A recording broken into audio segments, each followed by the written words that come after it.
रहे नए साज रहे वक्त हिंद मेरा। वे दिन थे जांबाजी के, शहादत और बलिदान के। इलाहाबाद में देश की धरती को लहू का तिलक करने वाले चंद्रशेखर आजाद का जन्म मध्य प्रदेश के झाबुआ जिले में एक छोटे से गांव भाबरा में हुआ।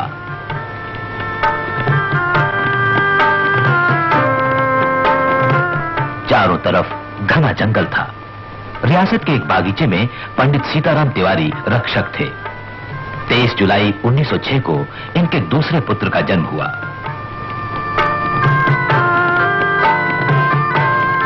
मां जगरानी देवी ने इसका नाम रखा चंद्रशेखर।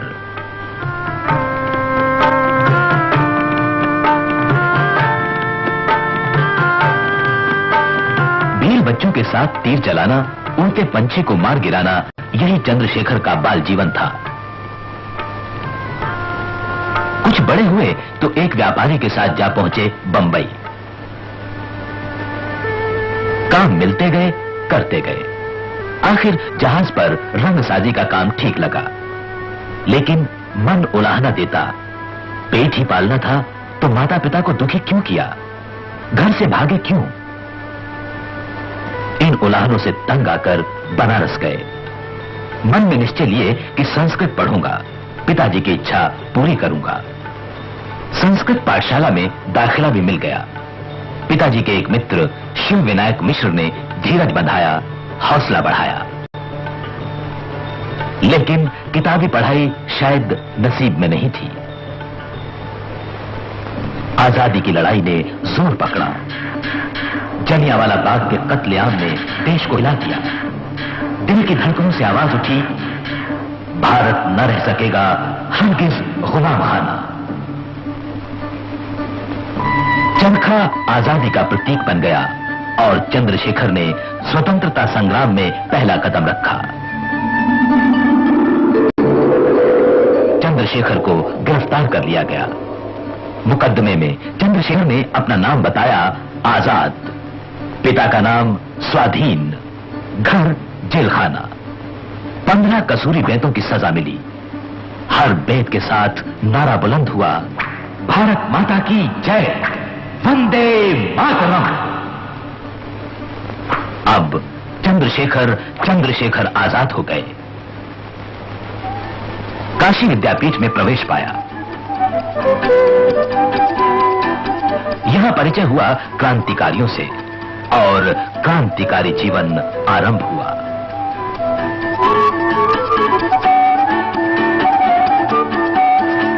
राम प्रसाद बिस्मिल के नेतृत्व में काकोरी स्टेशन के पास रेलगाड़ी से सरकारी खजाना लूटने की योजना बनाई गई। चंद्रशेखर आजाद इसमें शामिल थे। योजना सफल रही। आजाद के एक सहयोगी सदाशिवराव मलकापुरकर कहते हैं, काकोरी स्टेशन पर रामप्रसाद बिस्मिल के नेतृत्व में 10 हमारे देशभक्तों ने रेल से खजाना लूट लिया। ये घटना 9 अगस्त सन 1925 की है। यही है वो जगह जहां खजाना लूटा गया।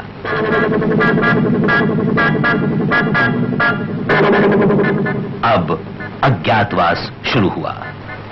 आजाद झांसी आ गए। आजादी के परवाने मास्टर रुद्र नारायण सिंह ने आसरा दिया, बढ़ावा दिया। वतन परस्तों का आशियाना लुट गया था। आजाद ने उसे फिर से बनाने का काम शुरू किया। क्रांतिकारी कार्य की कमान संभाली। इसी बीच काकोरी केस का फैसला सुनाया गया। आजाद के सहयोगी क्रांतिवीर शिव वर्मा के शब्दों में, काकोरी केस में 4 व्यक्तियों को मृत्युदंड मिला था। रामप्रसाद बिस्मिल, अशफाकुल्ला खान, रोशन सिंह और राजेंद्र लाहिड़ी।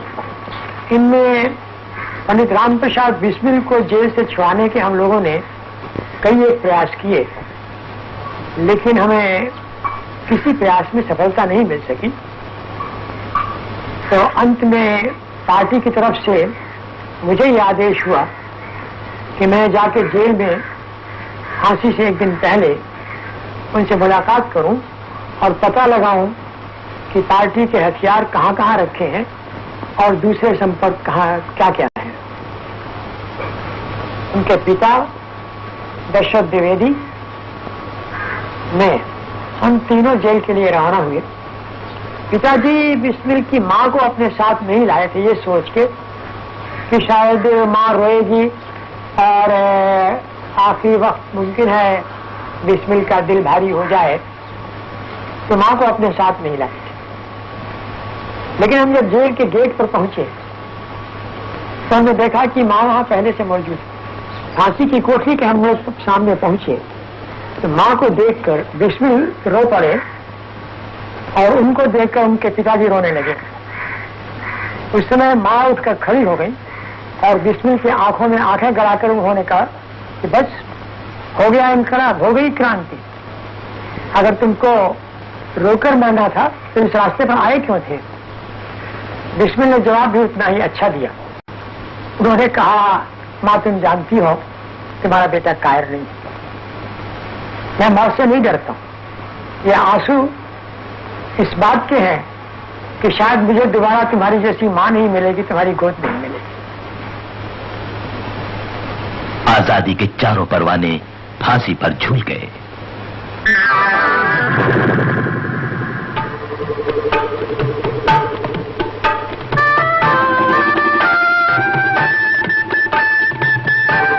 झांसी में पुलिस की सरगर्मियां बढ़ी तो आजाद के लिए पास ही सातार नदी के तट पर रहने का इंतजाम किया गया।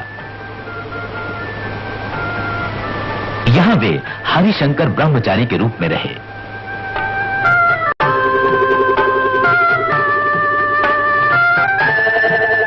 पास ही भीमरपुरा गांव था जो अब आजादपुरा हो गया है। आजाद ने बच्चों को पढ़ाना शुरू किया। क्रांतिकारी दल के संगठन का कार्य पूरे जोरों के साथ शुरू हुआ। मास्टर रुद्र नारायण नौजवानों को सातार तट पर भेजते थे। आजाद उन्हें वीर सावरकर जी की पुस्तकें पढ़ने को देते। मनोभूमि तैयार होने पर उन्हें क्रांतिकारी दल में शामिल किया जाता था। झांसी ने आजाद को 3 अनन्य साथी दिए, विश्वनाथ वैशंपायन, सदाशिव मलकापुरकर और भगवान दास माहौर।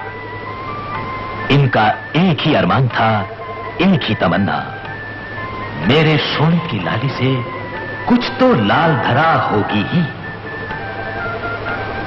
बजरंगबली की इस बढ़िया से क्रांतिकारी संगठन की जड़ें पूरे उत्तर भारत से महाराष्ट्र तक पहुंची।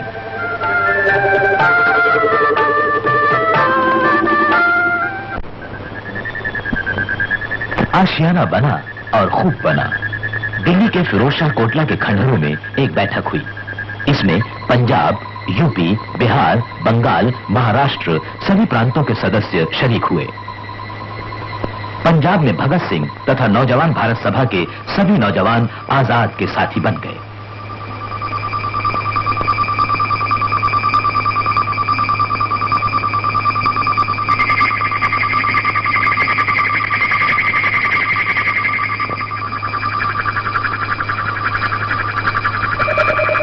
भगत सिंह के आग्रह पर समाजवाद को लक्ष्य माना गया और दल का नाम हुआ हिंदुस्तान सोशलिस्ट रिपब्लिकन एसोसिएशन। दल की कार्यकारिणी समिति बनाई गई।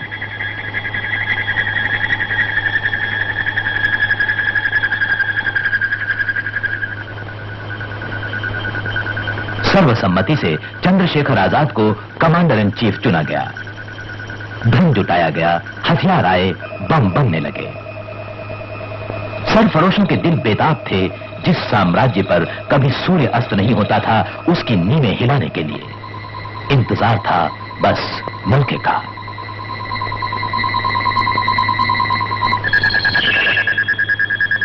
सन 1928 साइमन कमीशन आया।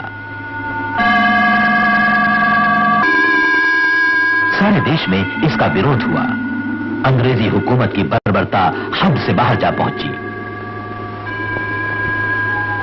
जब साइमन कमीशन लाहौर पहुंचा तब नौजवान भारत सभा के युवक भगत सिंह, भगवती चरण वोरा, सुखदेव आदि ने विराट जुलूस निकाला। जुलूस का नेतृत्व कर रहे थे पंजाब केसरी लाला लाजपत राय। पुलिस ने जुलूस पर इस बेरहमी के साथ लाठियां चलाई कि भस्मासुर भी शर्मा जाता। लाला जी बुरी तरह घायल हो गए। कुछ ही दिनों बाद उनका देहांत हो गया।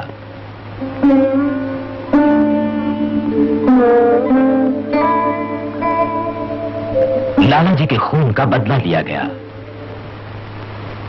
17 दिसंबर 1928 के दिन जैसे ही सैंडर्स मोटरसाइकिल पर कोतवाली से बाहर आया, जयगोपाल ने इशारा किया और राजगुरु ने आगे बढ़कर उस पर पहरा फायर किया।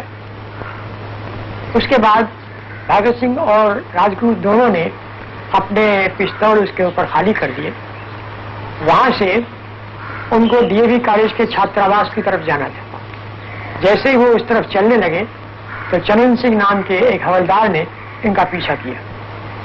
अगर वो चाहता तो राजगुरु को पकड़ सकता था, लेकिन उसने राजगुरु को न पकड़कर भगत सिंह को पकड़ना ही ठीक समझा। इस दौड़ में एक अवस्था ऐसी आई जब भगत सिंह आगे, चनन सिंह बीच में और राजगुरु पीछे हो गए। राजगुरु चाहता था कि चनन सिंह को पकड़े ताकि भगत सिंह को निकल जाने का मौका मिले। चनन सिंह हाथ बढ़ा रहा था भगत सिंह को पकड़ने के लिए। ऐसी स्थिति में डीएवी कॉलेज की दीवार पर बैठे हुए आजाद ने पहला फायर किया जो चनन सिंह के रान में लगा। चनन सिंह फिर भी दौड़ता गया। दूसरा फायर हुआ जो उसके पेट में लगा और चनन सिंह धराशायी हो गया। इस तरह से ये दोनों साथी आजाद की उस निशाने की वजह से सही सलामत वहां से बाहर हो सके।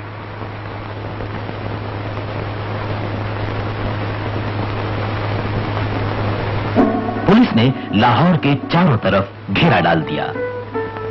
इस घेरे में से बाहर कैसे निकलें? भगवती चरण वोरा की पत्नी दुर्गा भाभी बताती हैं। सैंडर्स मर्डर के बाद रात को सुखदेव मेरे पास आए और उन्होंने कहा आपको कहीं बाहर जाना पड़े तो आप जा सकती हैं। मैंने कहा जा सकती हूँ। मुझे कुछ मालूम नहीं था कि क्या प्लान था और क्या हुआ, लेकिन मैं तैयार हो गई। रात को 10:30 बजे जब पुलिस वाले चले गए घर से, तब ये लोग आए, सुखदेव, भगत सिंह और राजगुरु। राजगुरु नौकर के वेश में थे, भगत सिंह साहब के वेश में थे, फेल्ट हैट एंड चेस्टर पहने हुए। तो सुबह पुलिस वालों के आने से पहले ही ट्रेन जाती थी, तो हमने मेम साहब का रूप बनाया, हाई हील का जूता पहना और कपड़े बढ़िया से बढ़िया मुंह पर पाउडर पोता, और भगत सिंह तो थाई साहब बना हुआ। उसने मेरे लड़के को बाएं हाथ से लिया, आधा मुंह ढक लिया और आधे मुंह पर उसने अपनी वो हैट लटका ली। इस तरीके से हम टांगे से सही सलामत स्टेशन पहुंचे।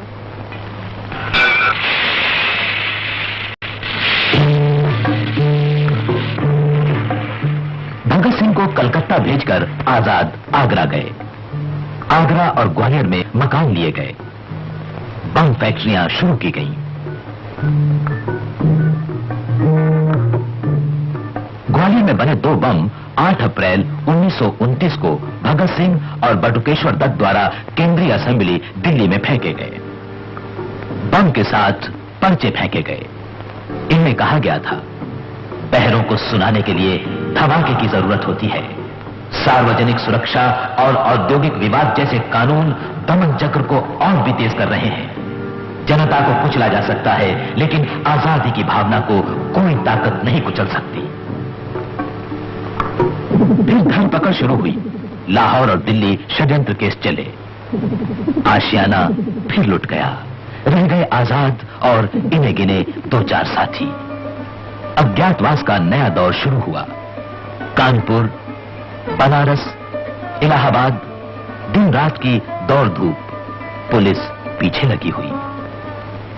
लाहौर केस का फैसला सुनाया गया। भगत सिंह, राजगुरु और सुखदेव को फांसी की सजा, बाकी को कारावास। और इसी वक्त गद्दारों की मेहरबानी से आजाद का दाहिना हाथ विश्वनाथ वैशंपायन भी पकड़ा गया। फिर भी वही धुन, फिर से आशियाना बनाने की धुन। इसी धुन में वे मोतीलाल जी और बाद में पंडित जवाहरलाल नेहरू से मिले। गद्दारों से सूचना पाकर पुलिस ने आजाद को इलाहाबाद के अल्फ्रेड पार्क में घेर लिया। आजाद अभिमन्यु की तरह लड़े, लेकिन चक्रव्यूह से निकल न सके। प्रतिज्ञा थी, दुश्मन की गोलियों का हम सामना करेंगे। आजाद ही रहे हैं, आजाद ही रहेंगे।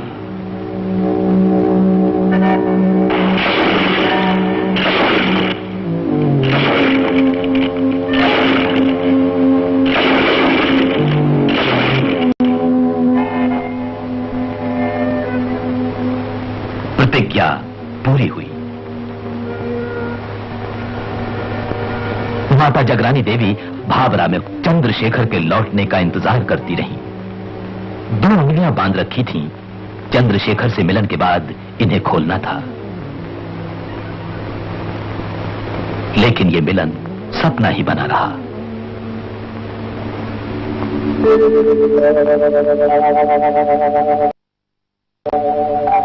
सेनानियों के सेनानी ने अपने प्राण देकर तरुणाई को प्राणवान बनाया। खुद अंधेरी राहों पर चलकर आजादी की राहें रोशन की।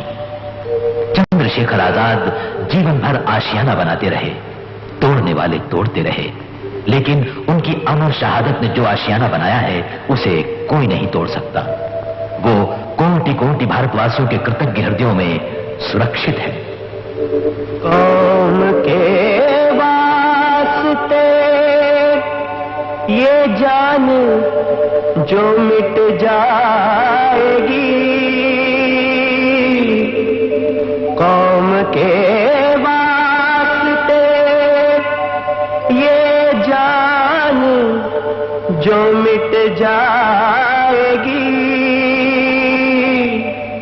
नाम चमकेगा मेरे बाद सितारा होकर, मर के भी दर्द न भारत का मिटेगा दिल से, खून तड़पेगा मेरा जोश से पारा